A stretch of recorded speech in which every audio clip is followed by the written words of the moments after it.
me interview you. So, what is your daughter's name? Camila Gaby Martinez.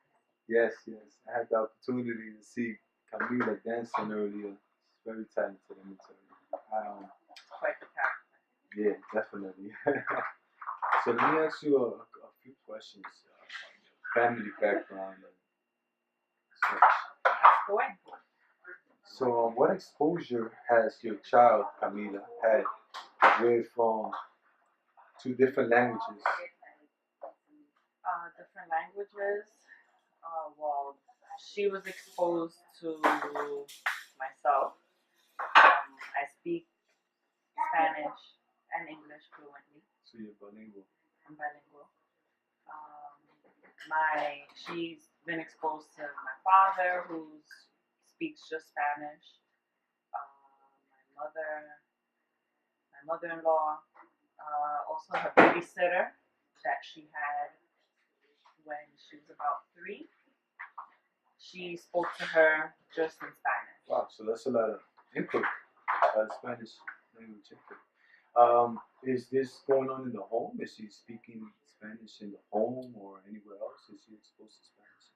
No, she doesn't really speak it. I want to say like once she started school, then when she picked up English, it was kind of like she started neglecting the Spanish. And then in the household between her father and I, we just speak English between ourselves and with our son. Also, you speak Spanish. You speak Spanish also. I speak Spanish. And the father also, right? And the father. So she can understand it, but she'll reply in English. Is your Spanish? Would you say your Spanish is fluently or cosi? My Spanish is fluent, but when I speak to her, because I know that she wouldn't really understand what I'm saying, I speak to her in Spanish. Oh, you co-mix. Yeah. Definitely. There's nothing wrong with that. It's nice. I do that all the time. So, were you exposed to Spanish younger than your daughter was exposed to it? I was exposed to Spanish. It was actually my first language, and for a while it was my only language. And I had, I guess, the pleasure, right, that my grandmother only spoke to me in Spanish, and my father as well. They didn't know how to speak English, so if I wanted to communicate with them, I had no choice but to speak to them in Spanish. So you were saying your father was exposed to Spanish at a young age? Yeah. And he was born in the Dominican Republic, correct? Yeah, he was born in the Dominican Republic. At what age did he? He came over here when he was 21. Right out of, he came over here when he was 21. 21? Yeah. So he actually he came really young. And he never finished high school. But he came over here when it was like his last year. So even though he never went to college, like myself, he learned the basics. So grammatically, he was very advanced, and he did enjoy a lot of reading. So he reads a lot. And he instilled that into me. So there were times that he'll bring up a newspaper and he would tell me, all right, I want you to read this. And he kind of forced me, in a sense, to like learn the language, but not only learn it, but to learn how to read it and write it. Oh, and you mentioned that you're in school. Yeah. Can you elaborate a little on that? Well, right now I go to Lehman. I'm going through a career change. My first passion was culinary, and then I decided that I like the hours of teaching for the sake of my kids, and I decided that I wanted to go into teaching because of that. And I shifted over. I started working for the DOE, and once I realized that I couldn't go further up because of the lack of education, I decided to go back to school, but they didn't take my degree, my associate's degree in culinary because it had nothing to do with education, so I had to start all over again. And went to Hostos, got my associate's degree in early childhood education, and now I'm in Lehman working on my bachelor's in speech and language. In speech. Oh, interesting. Right. So speaking of speech, is anybody in your family had history of speech problems? Or, Well, my son was diagnosed when he was really little. He was about 2, and I started taking him to the early intervention programs that they have. It was the doctor recommended it. I'm like, oh, it'll help if he goes and he gets some type of service. I noticed that because of his delay, it made him aggressive. that was for a speech delay, not a let's see, academic.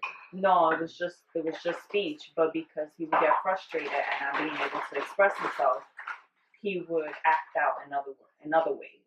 So he would get frustrated if let's say people were talking and they would cut him off, or if you didn't understand what he was saying, he would get frustrated and he would slam things and fight. Oh wow! So how was the outcome? Did therapy work? Yeah, absolutely. The speech therapy helped. I remember the speech pathologist coming and telling me that he had a weak muscle on the side of his tongue. So early on, I did all types of therapy. They would send him to school. They would come to the house, do early intervention, and then when he started in the school, they had him in a special education class, receiving services.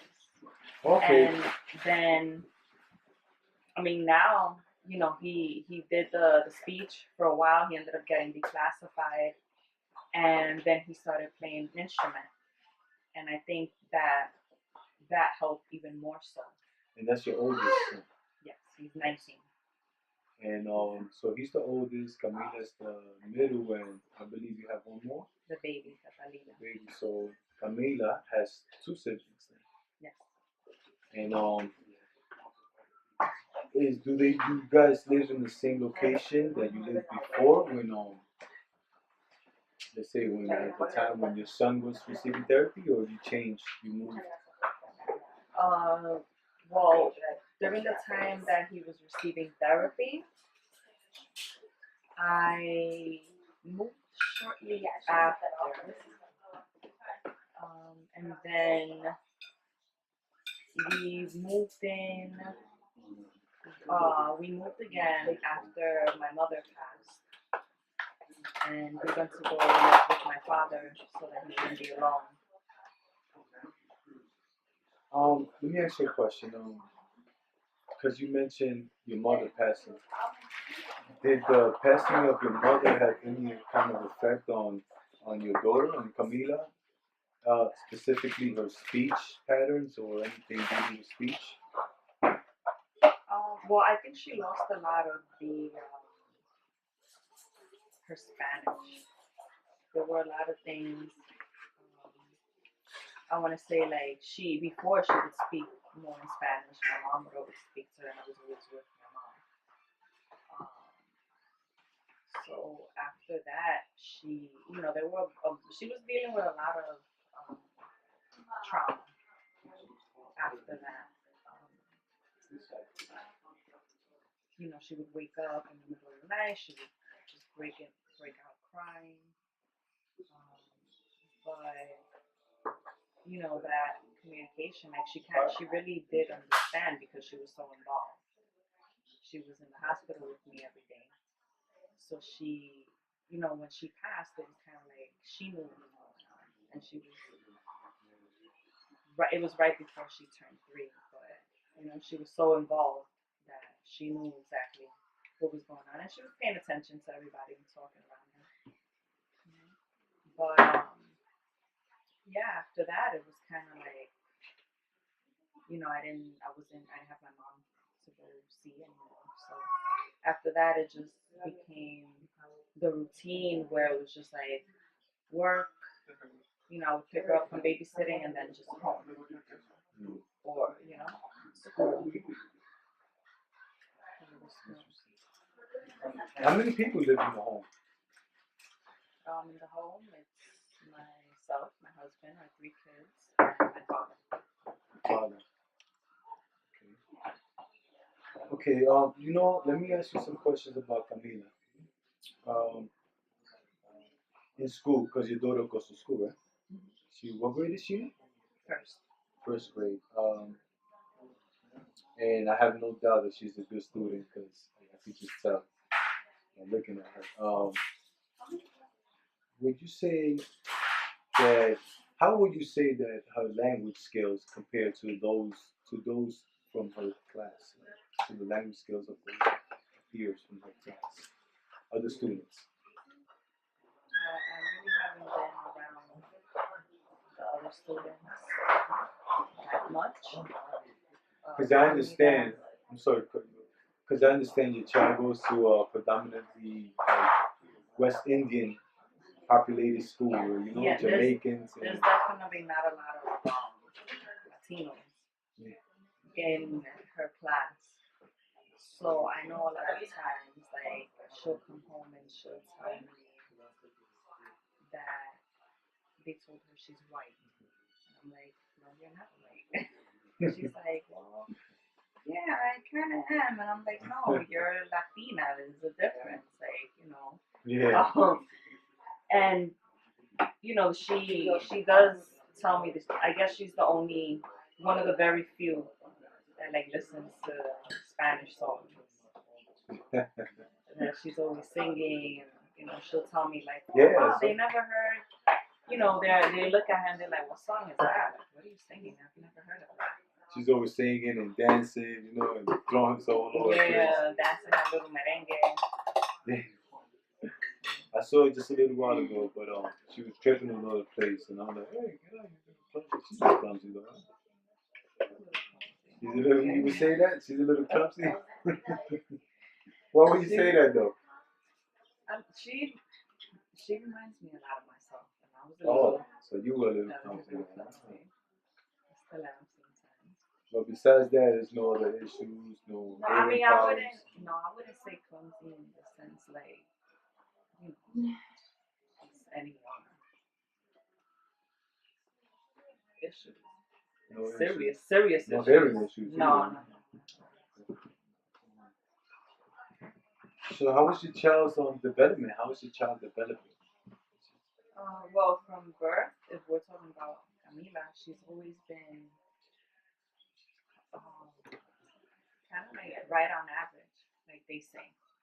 There was one time that I went to the doctor, and I said to her, like, you gotta get this kid evaluated. She's all over the place. I think she might have, like, I don't know, ADHD or something. And the doctor was just like, that's not a problem. I mean, leave her alone. So she's fine. She was like, there's nothing wrong with her. She just got a lot of energy.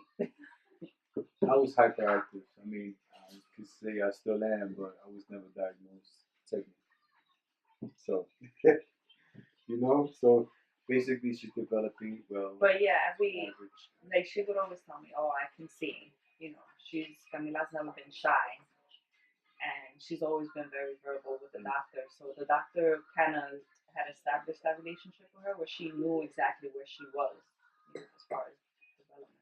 Oh, so perfect. No serious medical condition, no none of that stuff. Asthma, you know, during the seasonal asthma. Everybody, even myself. And back to her school. Is she in a general ed or special education program? General ed. Yeah. Um, okay, that's good news. And were there any times where you had to interrupt your child's education because of moving or traveling or anything of that such? Well, I had her.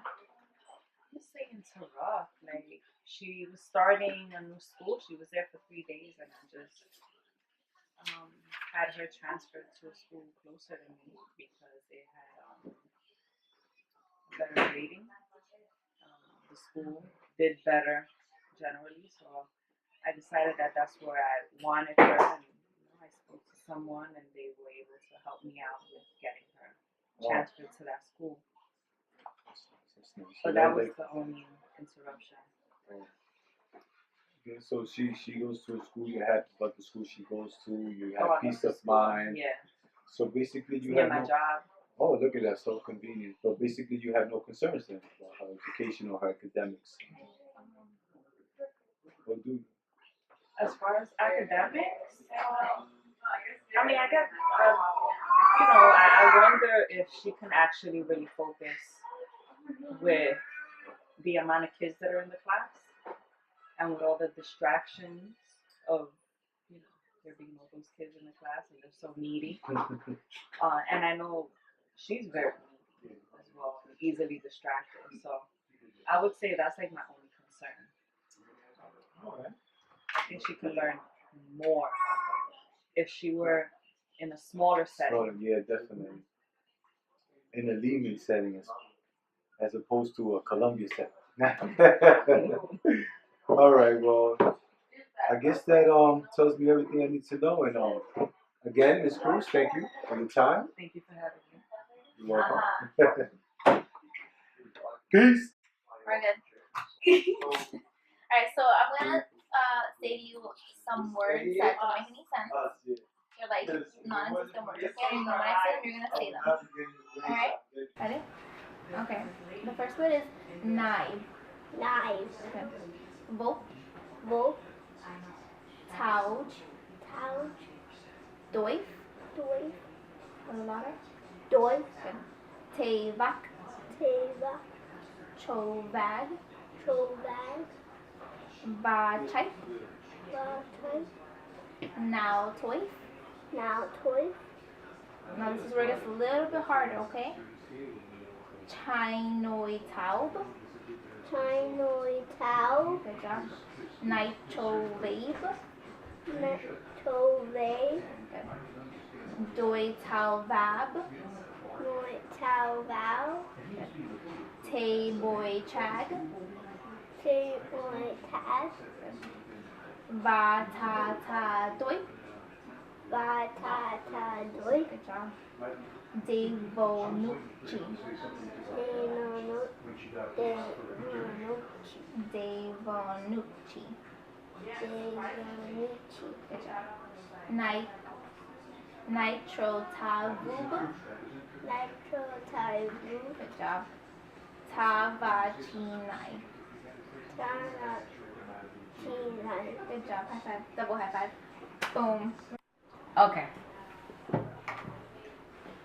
You remember my name, right? No? No? I'm sorry. Hi, Camila. You're not gonna shake my hand. My name is Bonnie.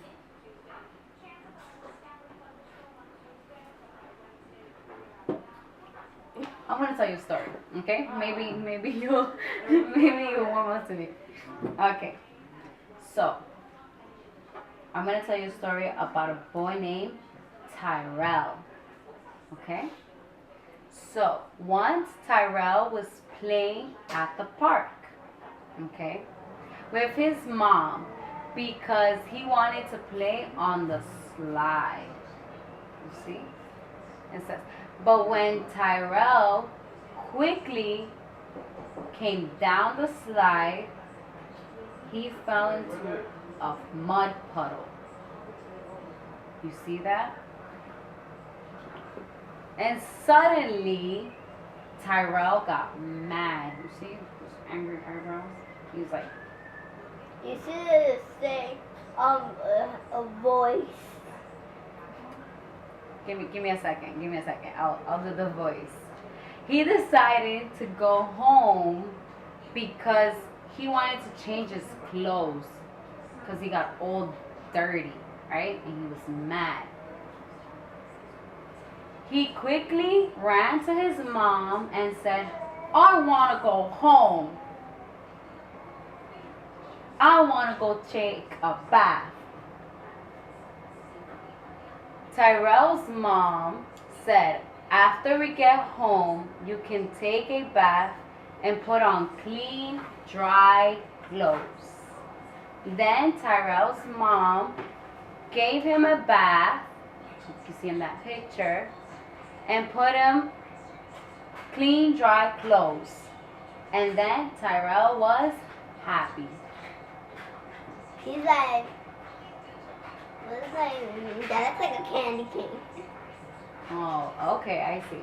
So can you tell me the story now? There was a little. Now, can you tell me the story? And can you put it in order? There was a boy named. It's okay. It's okay. The boy was playing and he wanted to play on a slide. Then once he was going down the slide really fast, he fell into a big muddy puddle. He got really angry. Can I tell you? I'll hold it for you. And he said that he was going to take a bath. When he got home, his mom said, after he got home, his mom said you have to, Can you say a little louder? to take a bath, and I'll give you clean clothes. Finally, his mom gave him a bath and wear clean clothes. Yes. And he was so happy. Great. Yay! That's it. Hola, Hi. mi nombre es Jennifer. Yo te voy a contar una historia, Camila, y yo quiero que tú me las repitas para atrás. Entonces, este es Carlos, que salía de la escuela y le dio mucha hambre y fue a comprar unas papas en el súper. De camino se topó con su amiga. En el camino se buscó y no encontraba su teléfono. Cuando se acordó que lo había dejado en el súper, se asustó y corrió al súper, y cuando llegó allá lo encontró y estaba contento. A ver, ¿me entendiste? ¿Me la puedes decir a mí ahora? A ver qué te acuerdas de la historia.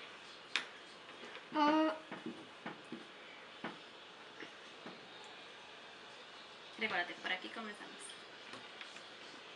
Tú puedes, dale.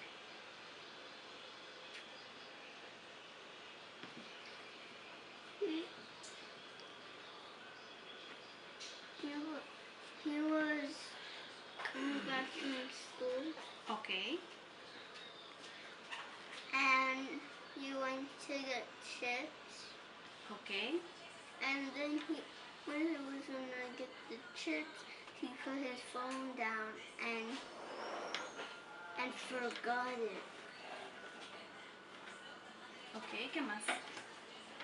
Then he saw a girl outside with his phone, and then he was like, where are his phone? And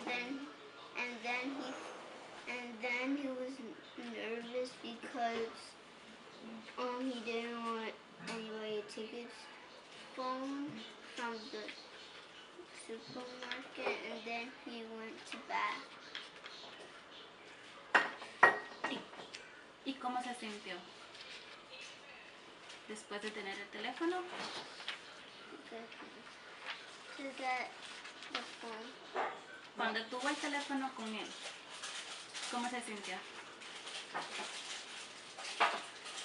¿Contento? ¿Triste? ¿Y Camila? Aquí, cuando él encontró su teléfono, ¿cómo tú crees que él se sintió? ¿Asustado? Happy, like, hey. Con mala.